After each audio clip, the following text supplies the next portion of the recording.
하나님 말씀을 같이 보시겠습니다.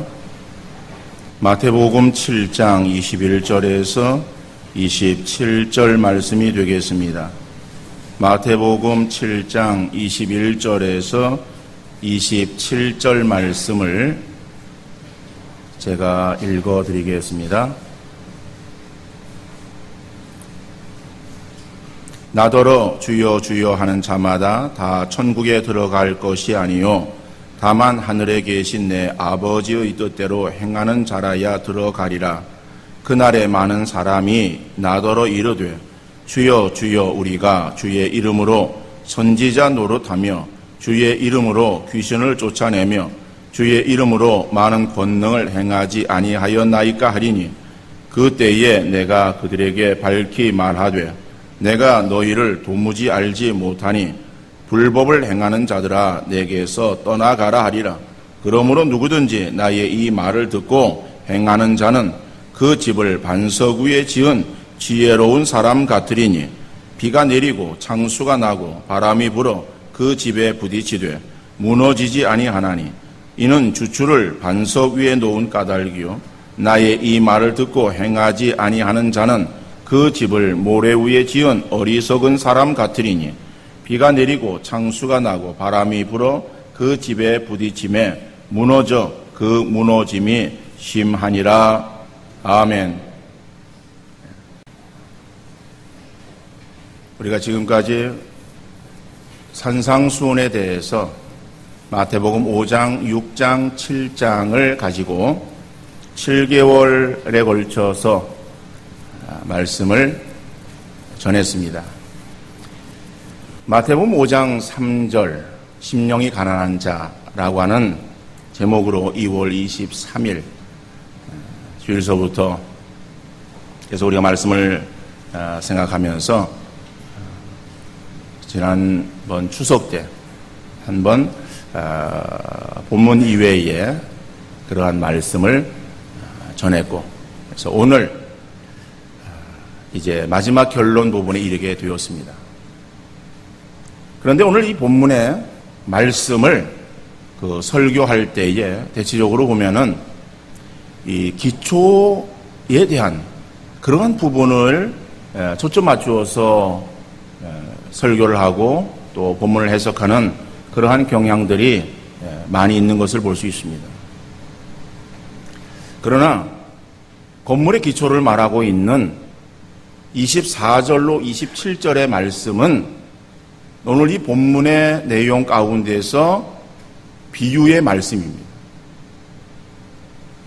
5장 1절에서 이제 예수님께서 무리를 보시고 산에 올라가 앉으시고 그리고 제자들이 나와서 입을 열어 이제 가르치신 말씀이에요. 그 말씀이 그래서 1절, 2절은 제가 생각하지 않았고 3절에 심령이 가난한 자는 복이 있나니 라고 하는 그 말씀을 예수님께서 하시면서 8가지의 그 복을 말하고 있고 그리고 또 그리스도인으로서의 어떠한 삶을 말하고 있거든요. 이것은 예수님께서 이 마태복음 5장, 6장, 7장을 통해서 무엇을 말씀하고 있는가 하는 것을 우리가 생각할 때에 이 말씀은 마태복음 내에서 마태복음 5장, 6장, 7장의 내용을 이해해야 됩니다. 그러니까 이 말씀은 마태복음에서 벗어나 있는 그러한 말씀이 아니라 마태복음 안에 들어와 있는 말씀이기 때문에 마태는 이 마태복음을 기록하면서 천국의 주제를 가지고 말씀을 기록했습니다. 그래서 마가나 누가나 요한이 기록한 그 복음서에서는 하나님의 나라를 말하고 있지만은 마태는 그 하나님의 나라를 어떻게 표현하는가 하면은 천국이라고 표현하고 있습니다. 천국의 어떤 주제를 마태복음에서 말하고 있으면서 그래서 5장, 6장, 7장에서는 예수님께서 어떠한 말씀을 하셨는가라고 하는 것을 마태는 예수님께서 천국 백성의 삶을 천국 백성이 우리가 지금 천국에 들어가 있지 않지만은 그러나 구원받은 하나님의 백성 그 하나님의 백성묘진 그 천국의 백성들은 이 땅의 삶을 살아가면서 우리가 어떠한 삶의 자세를 가지고 살아야 될 것인가를 이 산상수훈에서 말씀하고 있습니다.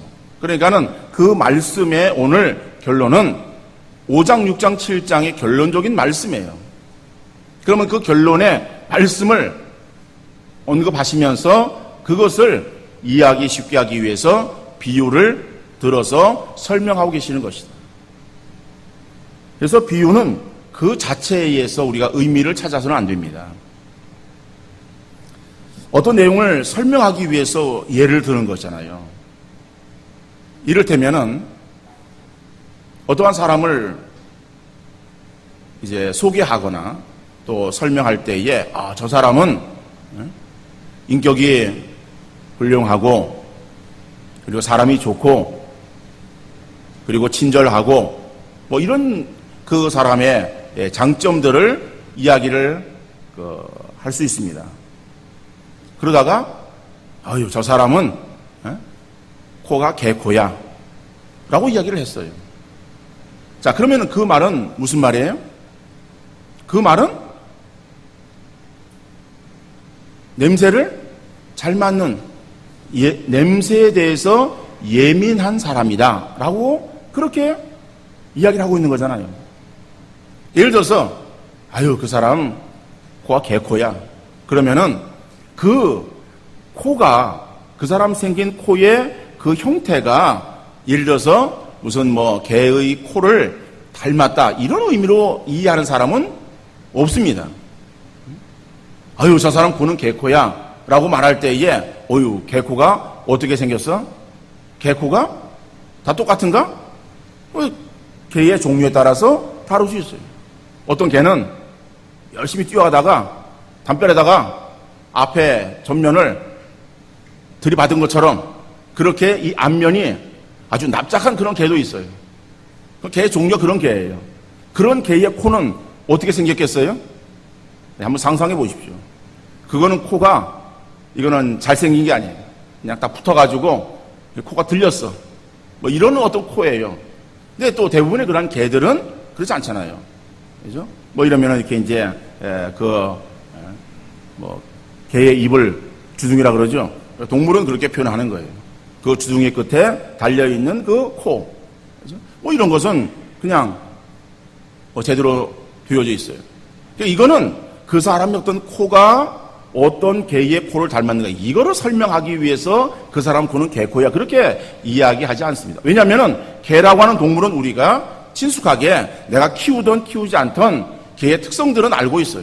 개는 후각이 발달되었고 청각이 발달되었고 그리고 주인에게 순종하고 이런 어떠한 개의 특성들을 우리가 일반적으로 다 알고 있기 때문에 저 사람 코는 개코야 라고 하는 그런 그 말은 그 사람은 개가 그렇게 냄새에 대해서 잘 맡고 예민하듯이 그 사람도 다른 사람보다 냄새 그 부분에 있어서 예민하게 잘 맡는구나 이렇게 우리가 이해할 수 있는 거잖아요. 그러니까 비유라고 하는 것은 어떠한 그 사건이든지 어떠한 사실을 설명하기 위해서 하나에 드는 예라고 하는 거예요. 근데 그 비유에다가 어떠한 목적을 두고 그리고 거기에다가 초점 맞추어 가지고 그 비유를 풀어 나가기 시작하면은 그것은 이제는 엉뚱한 대로 나가게 되어지는 거예요. 성경에 보면 비유가 많이 있습니다. 그 비유는 예수님께서 어떠한 사실을 말씀하기 위해서 거기에 비유를 들어서 설명하고 있는 거예요. 천국을 우리가 모르는 거예요. 왜? 가보지 않았기 때문에. 그래서 천국을 말하면서 13장에서는 그 천국에 대한 그러한 상황을 묘사할 때에 이해가 되지 않으니까는 이해 쉽게 하기 위해서 거기에다가 비유를 들어서 말씀하고 있습니다. 그래서 마태복음 13장은 천국의 비유장입니다. 한 장 전체가 천국은 마치 무엇과 같다라고 이렇게 비유해서 설명하고 있는 그러한 내용들이에요. 이것은 천국을 가보지 않았기 때문에 가보지 않은 그런 사람들에게 설명하기 위해서 천국은 마치 이렇다라고 그렇게 비유로 말하고 있는 것과 마찬가지로 오늘 본문에서도 24절 이하에 나오는 이 말씀은 그 앞에 결론적인 말씀에 대한 하나의 비유 말씀이죠. 그 비유는 한 가지 어떠한 그러한 의미를 가지고 있는데, 이 비유는 집 짓는 그러한 비유예요.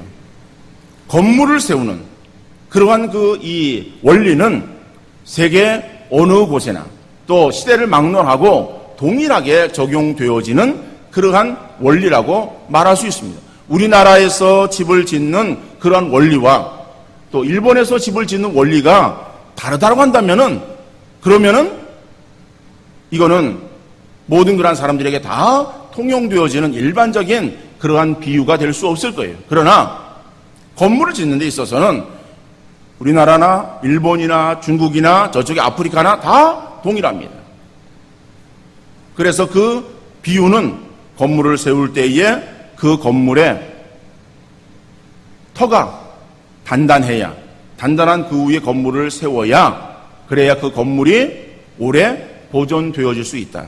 그 건물의 터가 약하면은 금방 무너지게 된다. 우리나라에서도 건물의 터가 약하면은 건물이 금방 무너지게 되어지는 거예요. 그래서 그 전에 보면은 우리나라의 당시의 최고의 백화점이었던, 그죠? 삼풍백화점. 거기가 갑작스럽게 그 건물이 무너지게 되었다. 누가 폭파한 것이 아닙니다. 그것은 부실공사.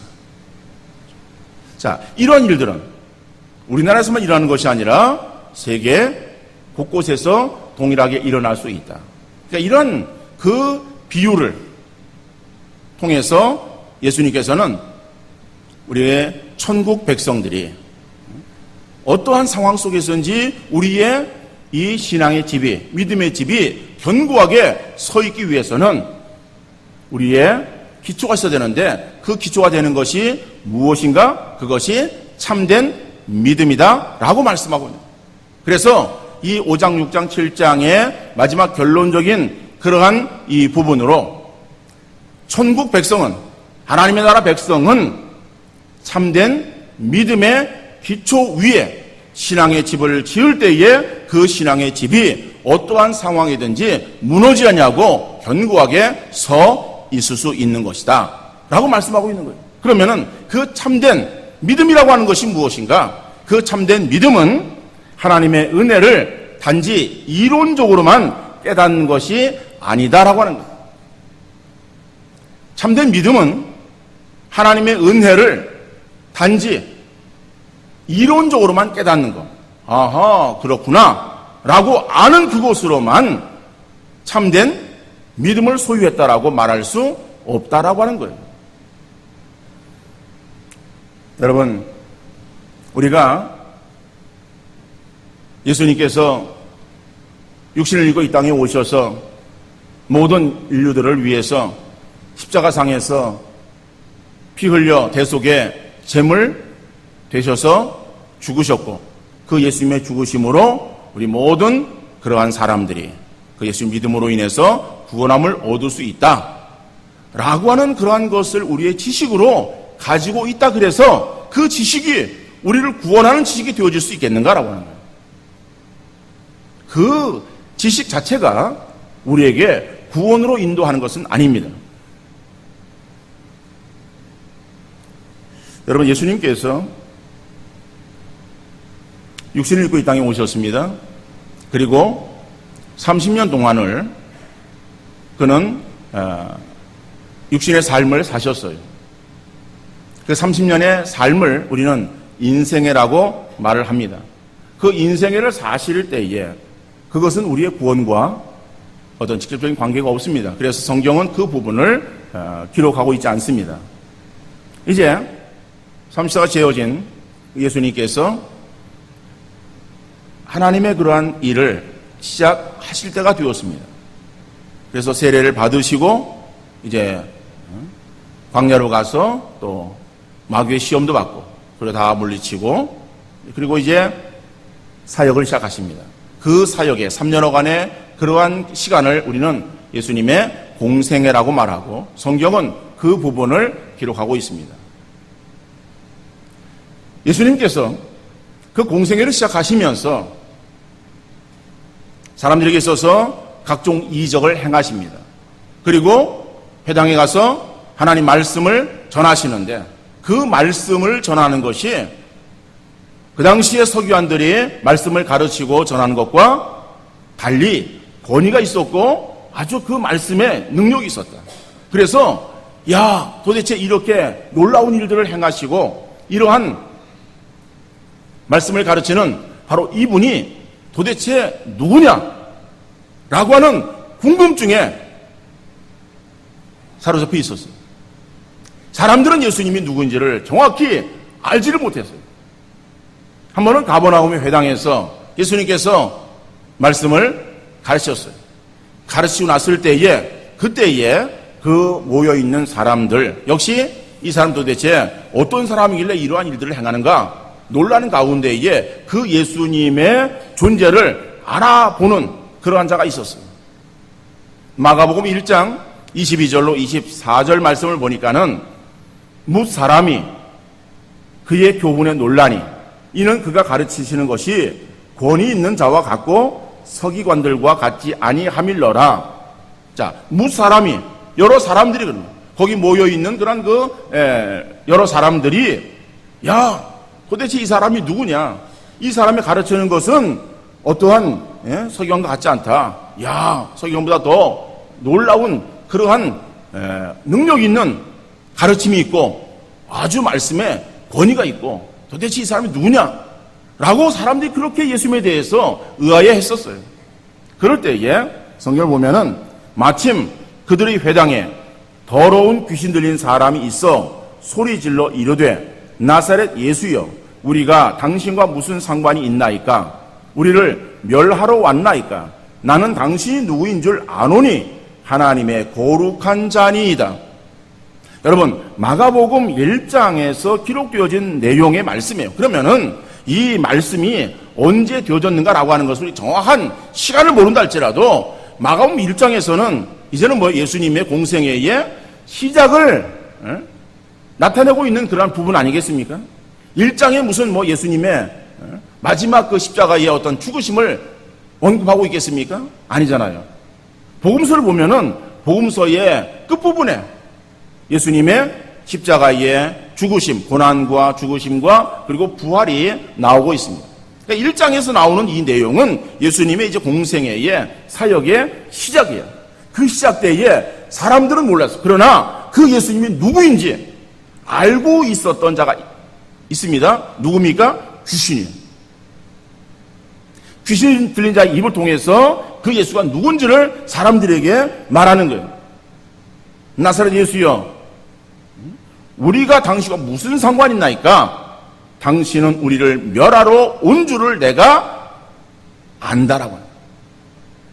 그리고 당신이 하나님의 거룩한 자인 줄을 내가 압니다라고 합니다. 이 귀신은요 정말 귀신같이 알았어요. 누구를? 예수님을. 사람들은 몰랐어요. 예수님께서 아직까지 당신을 나타내실 때가 되어지지 않았어요.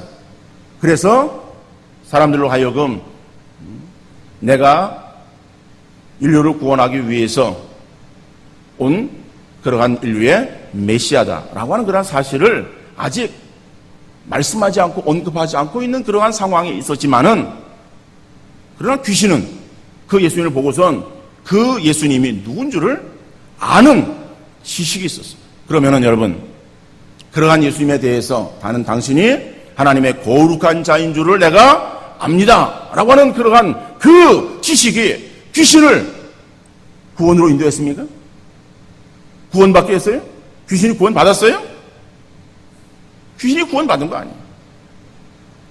여러분 예수님에 대해서 내가 예수님이 인류를 위해서 십자가에서 못 박혀 죽으신 그러한 인류의 구세주가 되시는 것을 내가 압니다 라고 그런 어떠한 단순한 믿음의 고백 이것만이 우리로 하여금 구원에 이르게 하는 것이 아니다라고 하는 거예요. 요한복음 17장 3절에 보면은 영생은 곧 유일하신 참 하나님과 그가 보내신 자 예수 그리스도를 아는 것이니라 그랬어요. 영생, 그죠? 구원 얻는 것, 그것은 유일하신 참 하나님, 하나님을 알고, 그리고 그가 보내신 자 예수 그리스도, 그러니까 예수 그리스도를 아는 것이다. 예수님이 이 땅 오셔가지고 어떤 일을 행하셨는가라고 하는 것을 아는 것을 말하는 거예요. 예수님이 아까 얘기했듯이 십자가에서 못 박혀 죽어 주신 분이에요. 그것을 아는 것을, 그것이 그러면은 영생이라고 말하고 있지 않느냐? 우리 그렇게 반문할 수 있을지 모르겠어요. 그런데요, 성경에서 안다라고 하는 이 단어를 쓰고 있는 헬라어의 그 말은 우리가 단순하게 알고 있다라고 하는 그런 어떤 지식을 말하고 있는 것이 아니에요. 그러니까 헬라어로 안다라고 하는 그 말을 쓰고 있는 이 기노스코라고 하는 그러니까는 헬라어에서 안다라고 그 언급하고 있는 그 말, 그 말은, 그 말의 의미는 내가 옆집에 이사 온 그러한 그 사람과 인사를 나누어서, 그래서 반갑습니다. 이사 오셨네요. 저는 이부호라고 하는 사람입니다. 저는 김개똥입니다. 그러면은 서로 인사를 나누었어요. 그러면 이제 어딜 가다가 그 사람 만났어요. 그래서 안녕하세요. 어디 가세요? 예, 저기 좀 내려갑니다. 다른 사람이 볼 때에, 아니, 저 사람 알아요? 예, 저 사람 김개똥인데 어저께 우리 옆집으로 이사 온 사람이에요. 여러분, 우리 옆집에 이사 온 김개똥이라고 하는 그런 사람을 내가 그 사람의 이름을 알았고 그 사람이 살고 있는 집을 내가 알았다라고 할지라도 그 사람에 대해서 내가 알고 있다라고 말할 수 있겠는가라고 하는 거예요. 그 사람의 성격도 모르고 그 사람의 취미도 모르고 그 사람의 어떤 그 마음의 상태를 모르고 여러 가지 그런 상황들을 모르면서 단순하게 내가 그 사람의 이름과 살고 있는 집이 어딘지를 안다라고 하는 그것으로 인해서 내가 그 사람을 안다라고 말할 수 있는 것은 아니죠. 그러니까 안다라고 하는 것은 우리 어떠한 관계 속에서 우리가 이해할 수 있는 말인가 하면은 오래 삶을 산 부부의 관계 속에서 알 수 있는 그러한 말입니다. 아직까지 저는 제 아내에 대해서 잘 모르는 부분이 많이 있는 것 같아요.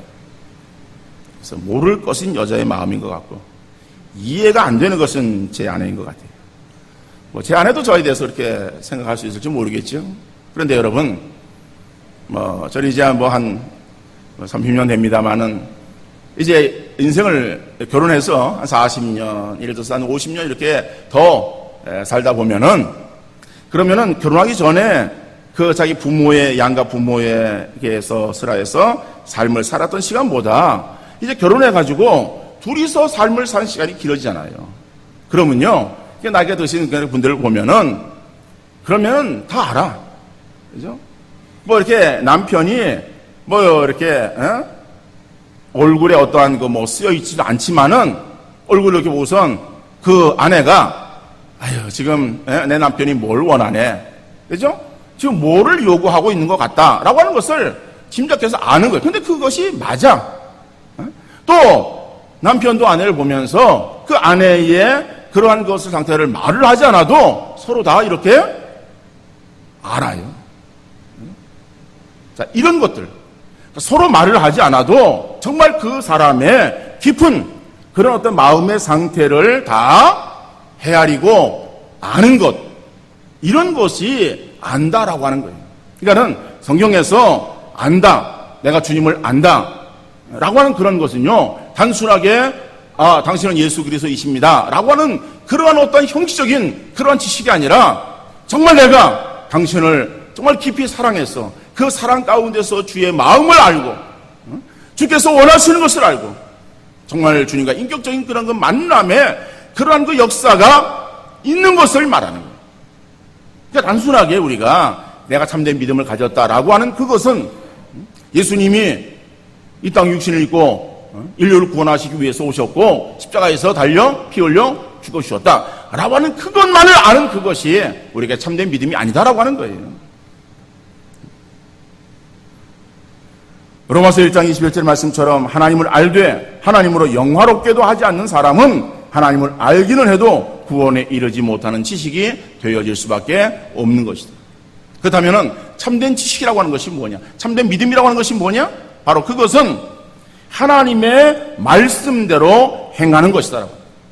참된 믿음은 하나님 말씀대로 행하는 것이 참된 믿음이다라고 하는 거예요. 그러니까 여러분, 이 말씀을 우리가 또 오해할 수도 있습니다. 21절의 말씀을 나더러 주여 주여 하는 자마다 다 천국에 들어갈 것이 아니요 다만 하늘에 계신 내 아버지 뜻대로 행하는 자라야 들어가리라. 분명히 성경에서 말하고 있지 않느냐? 그러니까 하나님 말씀대로 이거를 지켜서 순종해야 들어가지, 지켜 순종하지 않으면은 절대 하나님 나라에 들어가지 못한다. 우리 그렇게 이 말씀을 이해하기도 합니다. 근데 그 말씀은 그게 아니에요. 우리가 천국에 들어가는 것은요, 믿음으로 들어가는 것이지 우리의 행위로 들어가는 것이 아닙니다. 이 말씀을 가지고 천국에 들어가기 위해서는 하나님 뜻대로 행하는 행위가 있어야 된다. 그렇게 이 말씀 보면은 이거는 잘못 말씀을 해석하는 거예요. 이 말씀은요, 참된 믿음을 말하는 거예요. 그 믿음이 어떤 믿음이 되느냐? 그 믿음은 하나님의 말씀대로 행하는 그러한 삶이 따르는 믿음이 되어져야 그 믿음이 참된 믿음이다라고 그렇게 말씀하고 있는 것입니다. 그래서 21절에서도 아버지의 뜻대로 행하는 자라고 말씀하고 있고, 비유를 말할 때에도 어떠한 자가 지혜로운 자인가 라고 말할 때 24절에서 나의 이 말을 듣고 행하는 자라고 그렇게 말씀하고 있는 거예요. 여러분, 신앙생활을 시작하는 것은 예수 그리스도를 믿어서 죄로 인해서 영원히 멸망의 자리에 있던 우리를 구원하여서 의의 자리로, 그죠? 죄가 아니라 생명의 자리로, 멸망에서 우리가 구원하신 바로 그러한 그 자리로 옮겨진 것을 말하는 거예요. 이게 구원받았다라고 하는 거예요. 물에서 건져짐을 받은 것도 구원이에요. 우리가 죄로 인해서 죽음에 처해 있는 그런 우리가 영생으로, 우리의 생명으로 옮겨지게 되어진 것, 이것이 구원이에요. 그러면은 그 구원함을 얻다라고 하는 것은 우리가 어떠한 위치의 이동, 이렇게 말할 수도 있을 것이고, 우리가 죄로 인해서 죽었습니다. 죽었던 우리에게 예수 그리스도의 그러한 그 생명이 우리 가운데에 들어오게 되어서 내가 다시 살게 되어진, 영적으로 출생되어진 존재, 이것이 구원받은 존재라고 하는 것을 말하고 있는 거예요. 그러면은 예수 그리스도의 생명이 내 안에 들어와서 내가 다시 거듭난, 다시 중생한 그러한 내 심령이 되었어요. 여러분, 그러면은 중생한 사람은 그 안에 예수님으로 인한 새 생명을 받았기에 여러분 살기 위해서 어떻게 합니까? 몸부림치게 되어진다라고 하는 거예요. 지난번에 제가 설교하면서 강아지 그 새끼 태어난 얘기를 했어요. 우리 사람이 개 얘기를 하니까는 자꾸 왜 설교는 개 얘기를 많이 하냐고. 제가 개를 좋아해서 그래요. 그러니까 사람이 참 계획이 있어서 이 본받을 게 많은 것 같아요. 오히려 본받을 게. 굉장히 이건 사람을 교화시키는 말이에요. 사실은요. 근데 그래서 뭐 개를 이렇게 비유를 드는데, 어저께는 한번 이렇게 제가 TV를 보다가 메추라기 이렇게 키우는 사람이 한번 TV에 나왔더라고요. 그 사람은 26년간을 메추라기를 키웠는데, 메추라기 작잖아요. 작은 그 새인데 그걸 어떻게 이제 해서 좀 크게 키웠어요. 그래서 언뜻 보니까는 그 삼계탕 닭 정도는 되더라고요. 큰 게. 그래도 근데 이제 그거를 이제 부화를 시키는데, 그거 요만한 거 메추리알 적잖아요. 메추리알 우리가 그 늘 먹는 거 메추리알 있잖아요. 적은 그런 것보다 좀 큰 알인데, 그걸 이제 쫙 놓고 보니까는 거기서 막 그냥 이게 부화가 되는 거예요. 그러니까 부화가 막 돼가지고, 그러니까 이제 그 알을 깨고서 막 나오는 거예요. 근데 그거는 뭐 병아리가 다 똑같아요. 새는 다 똑같아요. 제가 이제 본 게 이제 메추라기 그 새를 보았기 때문에 그런 것이고, 그 작은 게 이렇게 깨고서 막 이제 나와가지고, 그래가지고선 바로 그 다음에 뭘 하는가 하니까는요, 먹이를 찾더라고요. 먹이를. 그러니까 주인이 그 새끼를 위한 그 먹이를 만든 게 있어요. 모이를 주니까는요, 아주 그 모이를 쫓는데요. 제대로 이게 바로 이게 부화가 되어가지고 걷지를 못해 잘 이렇게 삐뚤삐뚤 하는 거예요. 날개가 막 그냥 젖어 있고 막 그런데도 불구하고요. 모이를 쫓기 위해서요. 아주 필사적으로 그 모이를 쫓는 그런 그 모습을 제가 보았어요. 이야, 참 생명이 대단하구나. 여러분, 우리 다 결혼하시는 그런 분들이 거의 다 있기 때문에 아이를 낳았을 때, 여러분 아이를 이렇게 수술해서 낳으면 조금 다릅니다만은 순산하게 되면, 출산하게 되어지면은 아이가 어떻습니까? 엄마 젖을 찾잖아요. 그죠? 엄마 젖 찾는 건 누가 가르쳐 줬어요? 응? 야, 너 태어나면은 젖을 먹어야 되니까는 엄마 젖을 찾아라. 누가 거기다가 길을 그렇게 내주고 알려주었어요? 아니잖아요. 아닌데도 불구하고 생명은요, 살기 위해서 젖을 찾고 모이를 찾고 그러더라고요. 강렬한 생명에 대한 그러한 이 본능. 그죠? 그렇단다면은 우리가 예수 그리스도를 믿음으로 인해서 예수의 생명이 내 안에 들어왔어요.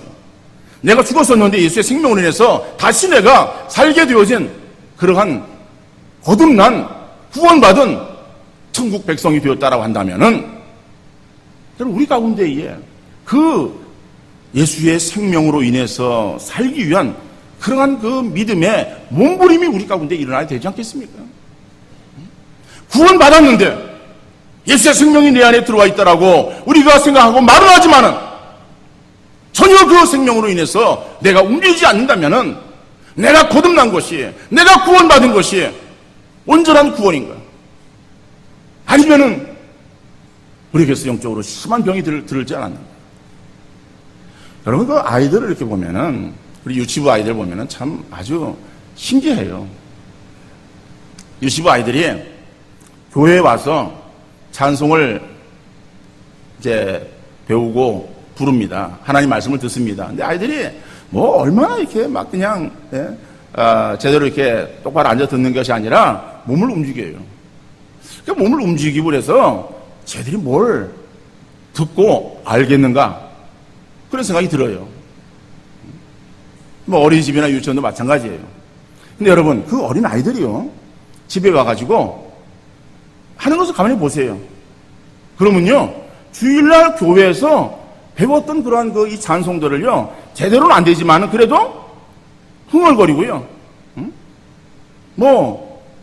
그 안에서 배웠던 율동들요 그것들요 나름대로 행하고요. 어린이집이나 유치원에서 배운 그런 그 내용들을요 집에 와서 따라서 하나 하는 거예요.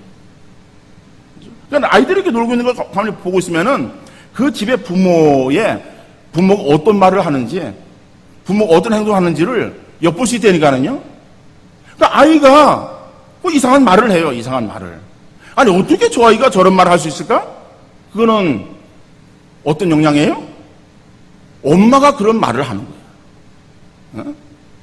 엄마가 그런 말을 하니까는요 아이는요 그런 말 하는 거예요.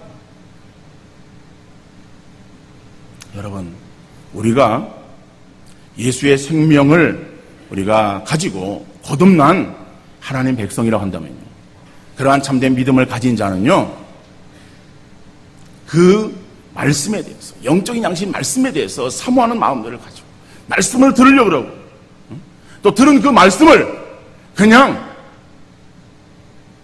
우리의 삶에서 그냥 묻어버리고 내팽개쳐 버리는 것이 아니라 그 말씀대로 살려고 애를 써야 되는 것이다.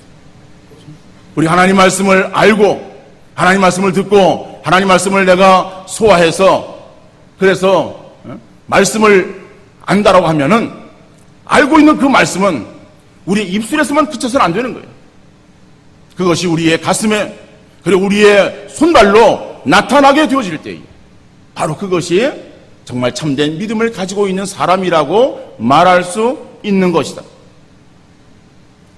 어떤 말씀, 하나님 말씀으로 인해서 우리 어떤 삶의 변화가 더 일어나지 아니하고 우리 어떤 인격의 형성도 되어지지 아니하고 예수를 믿어서 하나님 백성 되어진 것처럼 그렇게 생각 속에서 교회를 다니다 보니까는 내가 벌써 어느덧 수십 년의 신앙생활에 시간이 지났고 직분을 얻어서 어떤 직분을 가지고 있지만은 내 삶에 있어서 하나님 말씀에 대한 반응이 나타나지 아니하고 말씀대로 준행하며 말씀대로 행하려고 하는 그런 어떠한 삶이 우리에게 나타나지 않는다고 한다면은 그러면 내 신앙에 문제가 있는 건 아니겠어요? 참된 구원받은 그런 믿음이라고 말할 수 있겠는가? 오늘 주님은 마지막 자들에게 하시는 결론적인 그런 그 말씀으로 인해서 우리의 신앙의 집이 든든하게 서 있고 하나님께서 우리의 신앙을 평가하실 때에 정말 인정받을 만한 그러한 그 평가되어질 수 있는 그러한 그 믿음, 바로 이것은 참된 믿음인데, 그 참된 믿음은 단순하게 우리가 지식으로만 끝나는 것이 아니라 하나님 말씀을 행하는 온전한 믿음이 동반되어진, 그러한 삶이 동반되어진 그러한 그 믿음이 참된 믿음이라고 말씀하고 있습니다. 여러분, 이 말씀에 우리의 심령을 다시 한번 비추어서 내가 정말 참된 믿음의 소유자인가, 아니면은 형식적인 착각 속에 빠져있는 그림만, 무늬만 그리스도인인 그러한 그 모습에 내가 아닌가, 우리가 내 자신을 돌아보는 우리 모든 성도님들 되어질 수 있기를 바랍니다. 주님은 우리에게 있어서 참된 믿음을 가지기를 원하시고 그 참된 믿음으로 주 앞에 내어놓기를 원하시고 그 참된 믿음이 우리 모든 성도들에게 덕을 끼치는 그러한 그 삶을 살아가는 그러한 모습으로 보여지기를 원하시고 바로 이러한 믿음의